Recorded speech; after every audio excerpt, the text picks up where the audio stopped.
नमस्कार, जुड़ चुके हैं आप आर्थिक धारा की डिजिटल दुनिया के साथ। मैं हूं आपके साथ श्वेता पांडे। भोजपुरी गायक पवन सिंह की करेंगे आज चर्चा, लेकिन पहले चैनल सब्सक्राइब करें।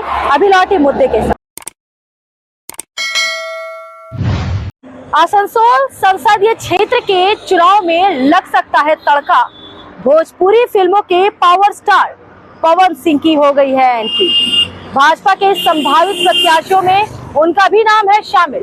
अंतिम निर्णय 29 फरवरी को लेना है पार्टी नेतृत्व को। उनसे ऊपर है नाम जितेंद्र तिवारी का, इनके अलावा कृष्णेंदु मुखर्जी का और गायक अरिजीत सिंह का भी।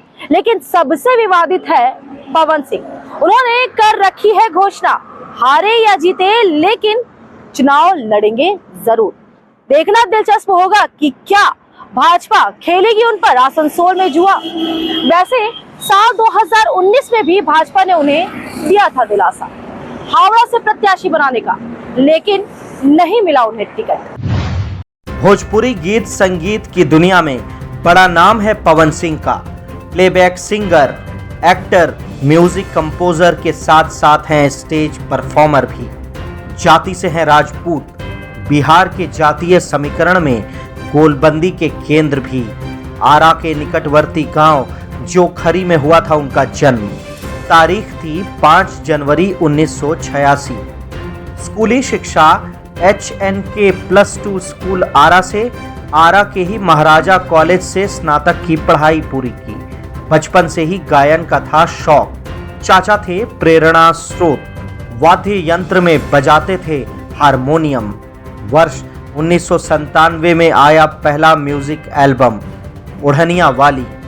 वर्ष 2004 में रंगीली चुनरिया तोहरे नाम और वर्ष 2008 में लॉलीपॉप लागेलू। वर्ष 2007 में फिल्मों में किया प्रवेश। पहली फिल्म थी रंगीली चुनरिया तोहरे नाम। बॉलीवुड में भी गाया है गाना। वर्ष 2020 में कमरिया हिला रही है होली गीत बबुनी तेरे रंग में। वर्ष 2021 में सोनू निगम के साथ छठ मैया के गीत। भोजपुरी फिल्मी दुनिया में है उनकी दबंगता। यादव जाति से आते हैं उनके प्रबल प्रतिद्वंदी खेसारी लाल यादव। दोनों के बीच जमकर होती है प्रतिद्वंदिता। व्यवसाय से लेकर व्यक्तिगत जीवन तक किसी भी निचले स्तर तक जाने में नहीं होती है झिझक। बेटी बहनों तक को खींच लिया जाता है आरोप प्रत्यारोप में। होते हैं वायरल सोशल मीडिया पर। ये है वो है दिस है दैट है, बहुत मार मारो पवन सिंह ना मार सर कुकुर लोग गायन के क्षेत्र में प्रभाव के साथ साथ विवादों से भी है उनका गहरा नाता। पारिवारिक मामला हो या लिव टुगेदर का मामला, थाने से लेकर कोर्ट तक जाते हैं विवाद। इसके कारण इनकी प्रतिष्ठा भी होती रहती है प्रभावित। लेकिन कभी भी इन सब से उन्हें नहीं रहता कोई मलाल, क्योंकि बिहार में ये भी माना जाता है आभा मंडल। गायन के क्षेत्र में बहुत कम समय में छू लिया बुलंदी को। फिल्मों में भी जम गया था रंग। 28 साल की उम्र में उनकी पहली शादी हुई। वर्ष 2014 में उन्होंने मांग भरी नीलम सिंह की। शादी समारोह में गिनती के लोग हुए थे शामिल। दोनों पक्षों के पारिवारिक सदस्य, उनके करीबी रिश्तेदार। लेकिन शादी के बाद से ही शुरू हो गया विवाद। पत्नी ने आरोप लगाना शुरू किया घरेलू हिंसा का। पवन सिंह की गतिविधियों का विरोध करने पर होती थी उनकी पुरजोर पिटाई। कुछ ही महीने के बाद वह चली गई अपने मायके। 8 मार्च 2015 को उसने कर ली आत्महत्या। इस मुद्दे को लेकर काफी हंगामा हुआ। फिर उनके जीवन में आई playback singer, actor Akshara Singh. दोनों ने लंबे समय तक साथ साथ किया विभिन्न मंचों पर काम। अक्षरा सिंह का है दावा, इसी दौरान दोनों में हो गया प्रेम। पवन सिंह थे उसका पहला प्यार। दोनों रहने लगे लिव टुगेदर। बहुत ख्याल रखती थी वह पवन सिंह का। शराब के नशे में डूब जाने के बाद पवन का करती थी सेवा सत्कार। दिन दिन भर उनके साथ रहकर उनकी करती थी देखभाल। लेकिन उसका प्यार रह गया अधूरा। वर्ष 2018 में पवन सिंह ने शादी कर ली ज्योति सिंह से। बलिया में आयोजित हुआ था शादी समारोह। इसके बाद पूरी तरह से टूट गई अक्षरा। उसने पवन सिंह से तोड़ लिया रिश्ता। वर्ष 2019 में अक्षरा सिंह ने मुंबई के मालबानी थाना में दर्ज कराई थी प्राथमिकी। आरोपी बने पवन सिंह। उनके साथ उनके करीबी विष्णु प्रकाश तिवारी उर्फ सूर्या। अक्षरा ने लगाया एक गंभीर आरोप। दूसरी शादी के बाद भी पवन सिंह डाल रहे दबाव, संबंध रखने के लिए तैयार नहीं होने पर दे रहे धमकी, आपत्तिजनक वीडियो तस्वीरें सोशल मीडिया पर कर देंगे वायरल। यहाँ तक कि उसके पीछे लगाया कुछ युवकों को ताकि फेंका जा सके उस पर एसिड। उसे फिल्मी दुनिया गायकी से बाहर निकालने के लिए चलाया गया अभियान। प्रोड्यूसरों से लेकर म्यूजिक कंपनियों को मना किया गया सहयोग करने से। आरोप यहाँ तक कि अक्षरा को झुकाने के लिए पवन सिंह मिले थे अपने धूर विरोधी खेसारी लाल यादव से भी।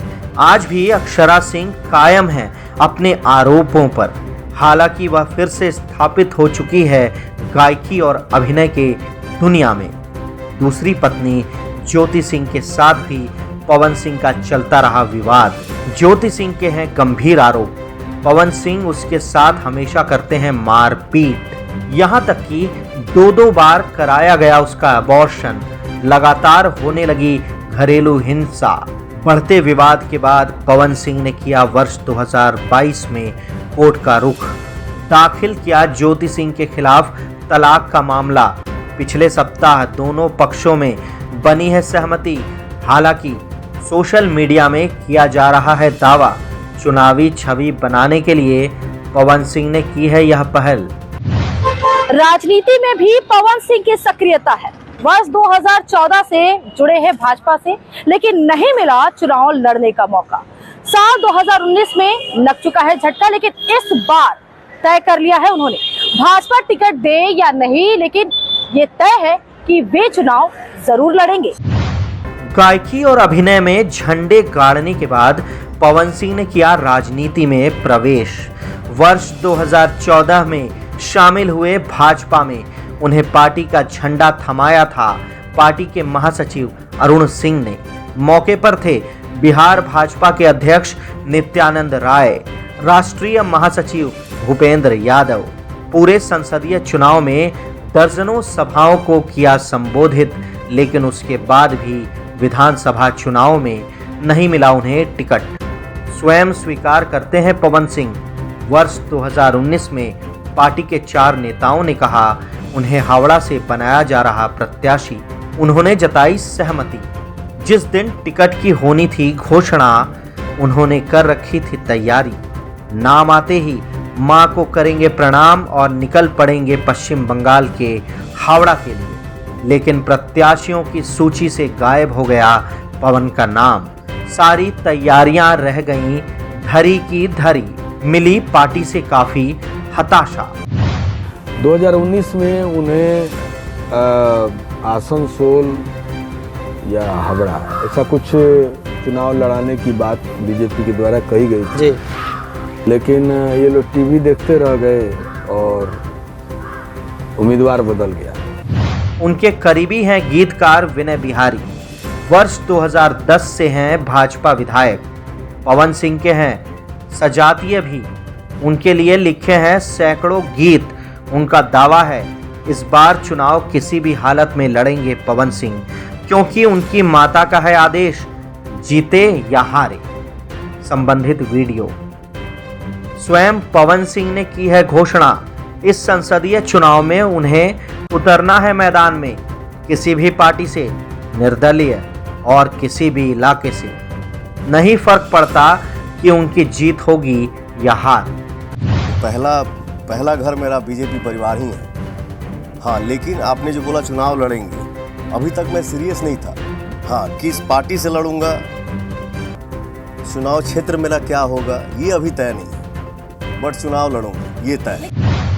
पवन सिंह के नाम की अनुशंसा है आसनसोल से। क्षेत्र में नहीं है भोजपुरी भाषियों की संख्या अधिक, भोजपुरी भाषा से ही परहेज है बंगाली समुदाय को।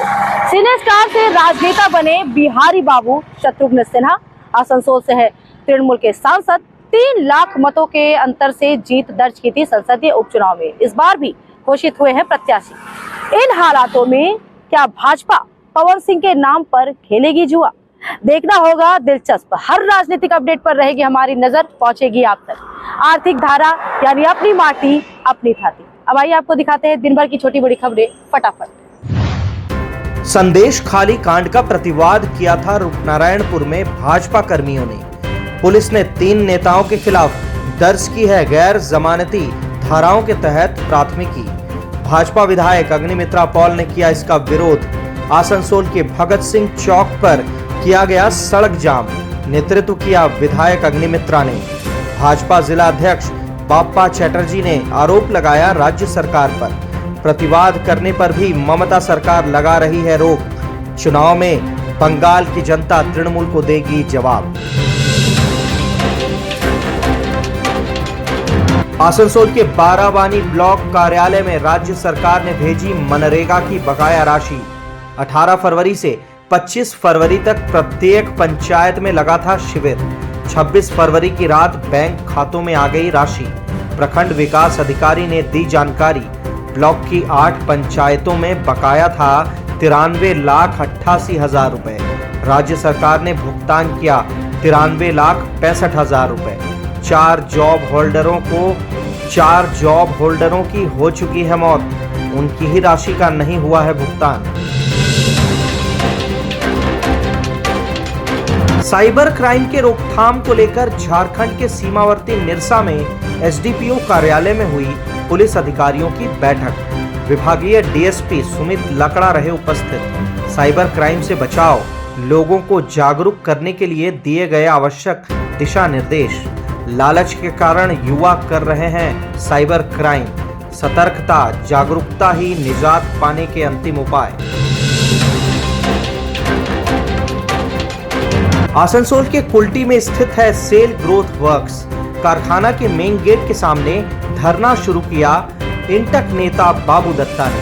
अनशनकारी ठेका श्रमिक वरुण शर्मा के समर्थन में आंदोलन। बोरो चेयरमैन चैतन्य माझी भी पहुंचे आंदोलन स्थल पर। कंपनी प्रबंधन की जमकर दोनों ने की आलोचना। दुर्गापुर के पूर्व तृणमूल विधायक विश्वनाथ पाड़ियाल को मुख्यमंत्री ममता बनर्जी ने दिया चुनावी दायित्व। सर्किट हाउस में की थी नेताओं संग चुनावी बैठक।